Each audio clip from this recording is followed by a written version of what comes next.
Hello friends, once again welcome back to the Gyan simplify YouTube channel. Prime minister Modi గారి తర్వాత ఎవరు? ప్రధానమంత్రి మోడీ గారి తర్వాత ఈ పదవీ బాధ్యతలను ఎవరు తీసుకోబోతున్నారనే విషయాన్ని తెలుసుకునేందుకు ఈ కంప్లీట్ వీడియోని చూడండి.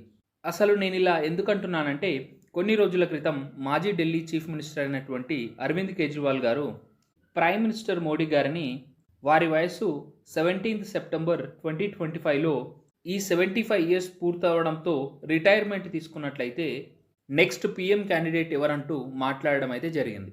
సో ఫ్రెండ్స్, ఈ వీడియోలో మనం ప్రైమ్ మినిస్టర్ పదవికి రిటైర్మెంట్ ఉందా లేదా, అసలు ప్రైమ్ మినిస్టర్ మోడీ గారు రిటైర్మెంట్ తీసుకుంటారు అన్న న్యూస్ ఎందుకు వస్తుంది, మరి అదేవిధంగా బీజేపీ పార్టీ కాన్స్టిట్యూషన్ అనేది ఈ రిటైర్మెంట్ గురించి ఏం చెప్తుందో తెలుసుకుందాం. అంతేగాక 75 ఇయర్స్ పూర్తవగానే అనగా 17th సెప్టెంబర్ 2025లో పీఎం మోడీ గారు రిటైర్ అవ్వనున్నారా లేదా, ఒకవేళ రిటైర్మెంట్ కానట్లయితే 2024 మరియు 29కి గాను పీఎం పదవికి ప్రమాణ స్వీకారం చేసినటువంటి మోడీ గారు ఆ కంప్లీట్ 5 ఇయర్స్ టెన్యూర్ పూర్తిగా పీఎంగా ఉండనున్నారా లేదా.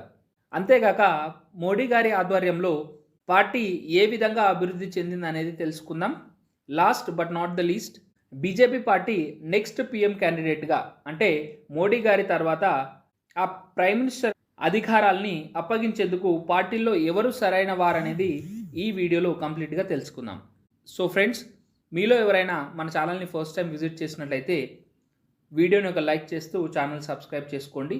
మీరు ఓపికతో ఈ వీడియోని చేసే ఒక లైక్ అనేది ఈ వీడియోని ఎక్కువ మందిని రీచ్ అయ్యేందుకు ఉపయోగపడుతుంది. సో మనం టాపిక్లోకి వెళ్ళినట్లయితే, మొదటగా పీఎం పదవికి రిటైర్మెంట్ ఉందా లేదా. భారత ప్రధానమంత్రికి ఏ పర్టిక్యులర్ రిటైర్మెంట్ ఏజ్ అనేది లేదు. ఇది ఎన్నికల ప్రక్రియ ద్వారా 5 సంవత్సరాలకు ఒకసారి ప్రజల చేత ఎన్నుకోబడతారు.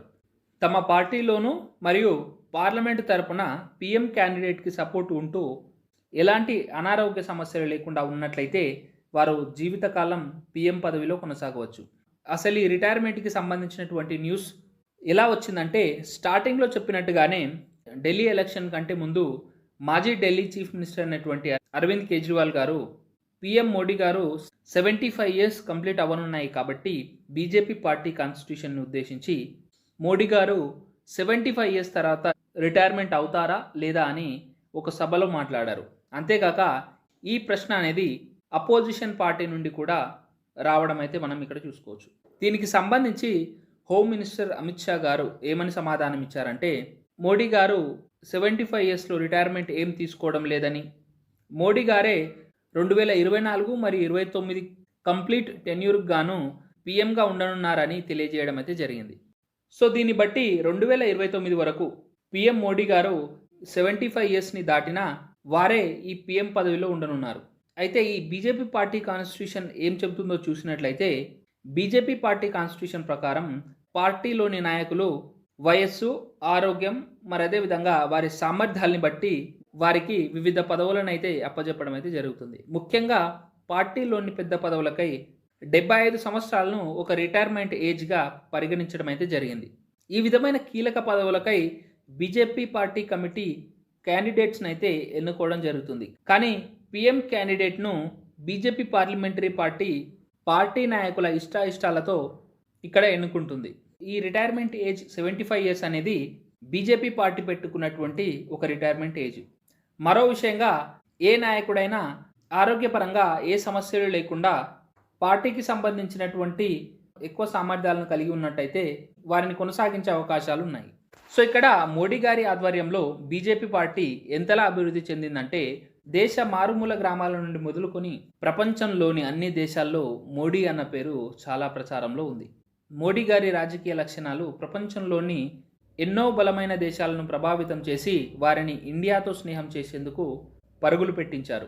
ఫర్ ఎగ్జాంపుల్ చూసినట్టయితే America, Russia, Israel, Armenia, Bhutan మరి అదేవిధంగా 10 ఆసియా దేశాలు, ఇలా చెప్పుకుంటూ పోతే మరెన్నో దేశాలు. ఇలా బీజేపీ పార్టీ మోడీ గారి నాయకత్వంలో దేశ నలుమూలల అనేక మార్పులు తీసుకొచ్చి దేశ ఆర్థిక, రక్షణ రంగ మరియు సాంకేతిక రంగాలంటూ ఇలా అనేక రంగాల్లో అభివృద్ధిని తీసుకొచ్చింది. ఈ విధంగా బీజేపీ పార్టీ మోడీ గారి ఆధ్వర్యంలో ఎంతగానో బలపడింది. ఈ రోజుల్లో మోడీ గారిని ఎదుర్కొనేందుకు అపోజిషన్లో ఏ ఒక్క నాయకుడు లేకుండా పోయారు. సో నెక్స్ట్ ఇక్కడ మోడీ గారి తర్వాత బీజేపీ పార్టీలో పాపులారిటీ పరంగా మరి అదేవిధంగా సీనియారిటీ ప్రకారం ఉన్న నాయకుల్ని చూసినట్లయితే అందులో మొదటగా ఉత్తరప్రదేశ్ చీఫ్ మినిస్టర్ అయినటువంటి యోగి ఆదిత్యనాథ్ గారిని పాపులారిటీ పరంగా మొదటి స్థానంలో మనం ఇక్కడ చూసుకోవచ్చు. ఈ యోగి ఆదిత్యనాథ్ గారి వయసు వచ్చేసి 52 సంవత్సరాలు. ఈయన 2017 నుండి ఉత్తరప్రదేశ్కి చీఫ్ మినిస్టర్గా ఉన్నారు. ఇండియాలో మోడీ గారి తర్వాత అంతలా పాపులారిటీ ఉన్నటువంటి నాయకుడు ఎవరైనా ఉన్నారంటే ఆయన UP chief minister Yogi Adityanath గారే. స్వాతంత్రం వచ్చినప్పటి నుంచి ఇప్పటి వరకు పీఎం తర్వాత పీఎం అంత పాపులారిటీని సొంతం చేసుకున్న మొట్టమొదటి నాయకుడు యోగి గారు. మరదే బీజేపీలో సీనియారిటీ పరంగా చూసినట్లయితే ప్రస్తుత హోమ్ మినిస్టర్ అయినటువంటి అమిత్ షా గారు బీజేపీలో 1987లో చేరడం అయితే జరిగింది. ఈయన ప్రస్తుత వయసు వచ్చేసి 60 సంవత్సరాలు. మరి అదేవిధంగా యోగి ఆదిత్యనాథ్ గారు బీజేపీలో ఎప్పుడు చేరారంటే 1998 సంవత్సరంలో యోగి గారు బీజేపీ పార్టీలో చేరడం అయితే జరిగింది. ఇలా పార్టీ సీనియారిటీ ప్రకారం అమిత్ షా గారు ఉన్నారు. వీరిద్దరే కాకుండా పార్టీలో ఎంతో మంది నాయకులు ఉన్నారు. తాము దేశ అభివృద్ధిలో చేసినటువంటి సేవలతో ప్రజలను ఆకర్షిస్తున్నారు.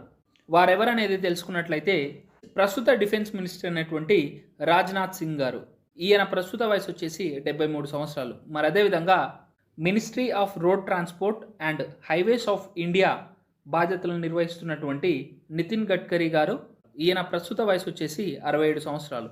మరి అదేవిధంగా ministry of chemicals and fertilizers of India బాధ్యతలను నిర్వహిస్తున్నటువంటి జేపీ నడ్డా, జగత్ ప్రకాష్ నడ్డా. ఈయన ప్రస్తుత వయసు వచ్చేసి 64 సంవత్సరాలు.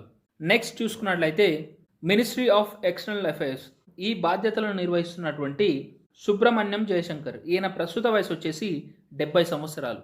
మరి అదేవిధంగా ministry of corporate affairs of India బాధ్యతలను నిర్వహిస్తున్నటువంటి నిర్మలా సీతారామన్ గారు. ఈవిడ ప్రస్తుత వయసు వచ్చేసి 65 సంవత్సరాలు. మరి అదేవిధంగా ministry of industry and supply of India బాధ్యతల్ని నిర్వహిస్తున్నటువంటి పీయూష్ గోయల్ గారు. ఈయన ప్రస్తుత వయసు వచ్చేసి 60 సంవత్సరాలు.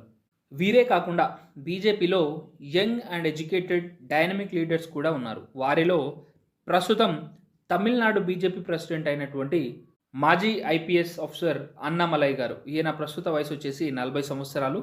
మరి అదేవిధంగా కర్ణాటక నుండి ప్రస్తుత బీజేపీ మెంబర్ ఆఫ్ పార్లమెంట్ అయినటువంటి తేజస్వి సూర్య. ఈయన ప్రస్తుత వయసు వచ్చేసి 35 సంవత్సరాలు. సో ఈ విధంగా పిఎం మోడీ గారి తర్వాత బీజేపీ పార్టీ నుంచి నెక్స్ట్ పిఎం క్యాండిడేట్గా దేశమంతటా 25% పాపులారిటీని తెచ్చిపెట్టుకున్నటువంటి అమిత్ షా గారు బీజేపీ పార్టీ నుండి మన భారతదేశానికి నెక్స్ట్ పిఎం క్యాండిడేట్గా వచ్చే అవకాశాలు 100కు 100% ఉన్నాయి. ఆయన తర్వాత రెండో స్థానంలో ఉత్తరప్రదేశ్ చీఫ్ మినిస్టర్ అయినటువంటి యోగి ఆదిత్యనాథ్ గారు ఉన్నారు. సో చూడాలి మరి మోడీ గారు 17 సెప్టెంబర్ 2025లో రిటైర్మెంట్ తీసుకున్నారా లేదా? ఒకవేళ తీసుకున్నట్లయితే అమిత్ షా గారు ఈ పదవీ బాధ్యతలు తీసుకోబోతున్నారా లేదా? సో ఫ్రెండ్స్, మీరు నెక్స్ట్ పిఎం క్యాండిడేట్గా ఎవరిని చూడాలనుకుంటున్నారనేది కింద కామెంట్ బాక్స్లో తెలియజేయండి. మరి అదేవిధంగా మీలో ఎవరైనా మన ఛానల్ని ఫస్ట్ టైం విజిట్ చేసినట్లయితే ఛానల్ని సబ్స్క్రైబ్ చేసుకోండి. మరి అదేవిధంగా మరిన్ని ఎడ్యుకేషనల్ కంటెంట్ వీడియోస్ కోసం బెల్ ఐకాన్ బటన్ని ఆన్లో ఉంచుకోండి. మరి అదేవిధంగా ఓపికతో ఈ వీడియోని ఇప్పటి వరకు లైక్ చేయనట్లయితే ఒకసారి వీడియోని ఒక లైక్ చేయండి. సో ఫ్రెండ్స్, మరో కొత్త టాపిక్తో మీ ముందుకు వస్తాను. అప్పటి వరకు ఉంటాను మరి. జై హింద్.